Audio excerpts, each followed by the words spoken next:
Hello friends, ഇന്നൊരു simple juice recipe ആയിട്ടാണ് വന്നിട്ടുള്ളത്. ഇപ്പോൾ റോബസ്റ്റ് പഴം എടുത്തിട്ടുണ്ട് കേട്ടോ. അതുപോലെ തന്നെ നമ്മൾ വീട്ടിലൊക്കെ വെജിറ്റബിൾസ് മേടിക്കുമ്പോൾ നമുക്ക് ബീട്രൂട്ട് മേടിക്കാറില്ല. അപ്പോൾ കുറച്ച് ബീട്രൂട്ട് ചെറിയ കഷ്ണങ്ങളാക്കി വേവിച്ചെടുത്തിട്ടുണ്ട്. 1 ഗ്ലാസ് പാൽ. അപ്പോൾ ഇത്രയും മതി, നമുക്ക് പെട്ടെന്നൊരു ജ്യൂസ് ഉണ്ടാക്കിയെടുക്കാം. ചെറിയൊരു ലൈറ്റ് കളറൊക്കെ ആയിട്ട് നമുക്കൊരു ജ്യൂസ് റെഡിയാക്കിയെടുക്കാം. അപ്പോൾ ഒരു മിക്സി എടുത്തിട്ട് നമ്മൾ ഈ വേവിച്ച് വെച്ചിരിക്കുന്ന ബീട്രൂട്ടിൻ്റെ കഷ്ണങ്ങൾ വെള്ളത്തോടു കൂടി തന്നെ ചേർത്ത് കൊടുക്കുക. ഒരു 1/4 ഭാഗം ബീട്രൂട്ട് മതിയാകും, വളരെ കുറച്ച് മാത്രം മതി. കുറച്ച് കൂടുതൽ ഇട്ട് കഴിഞ്ഞാൽ ബീട്രൂട്ടിൻ്റെ ഒരു കുത്തലുണ്ടാവും. പിന്നീട് നമ്മൾ എടുത്ത് വെച്ചിരിക്കുന്ന പഴം ചെറുതായിട്ട് നുറുക്കി ഇട്ട് കൊടുക്കുക. അപ്പോൾ പഴത്തിൻ്റെ മധുരത്തിനനുസരിച്ച് നമുക്ക് പഞ്ചസാര ചേർത്ത് കൊടുത്താൽ മതിയാവും. നല്ലപോലെ പഴുത്ത പഴമാണെന്നുണ്ടെങ്കിൽ നമുക്ക് മധുരം അതിനനുസരിച്ച് അഡ്ജസ്റ്റ് ചെയ്തിടുക. അപ്പോൾ നിങ്ങൾ പാലെടുക്കുന്ന സമയത്ത് ഐസ് ആക്കിയിട്ടുള്ള പാലാണെങ്കിൽ നമുക്ക് കുറച്ചുകൂടെ തിക്കായിട്ടുള്ളൊരു ജ്യൂസ് കിട്ടും. നമ്മൾ ഷേക്കൊക്കെ ഉണ്ടാക്കത്തില്ല, അതുപോലെ ഒരു ഷേക്കിൻ്റെ രൂപത്തിലായിരിക്കും നമുക്ക് കിട്ടുക.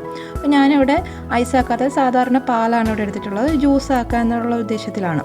അപ്പോൾ പാലും കൂടെ ആഡ് ചെയ്ത് നമുക്കൊന്ന് മിക്സിയിൽ അടിച്ചെടുത്തിട്ട് വരാം. ഇതെല്ലാം കൂടെ നമുക്ക് അടിച്ചെടുത്ത ശേഷം ഒന്ന് നോക്കാം.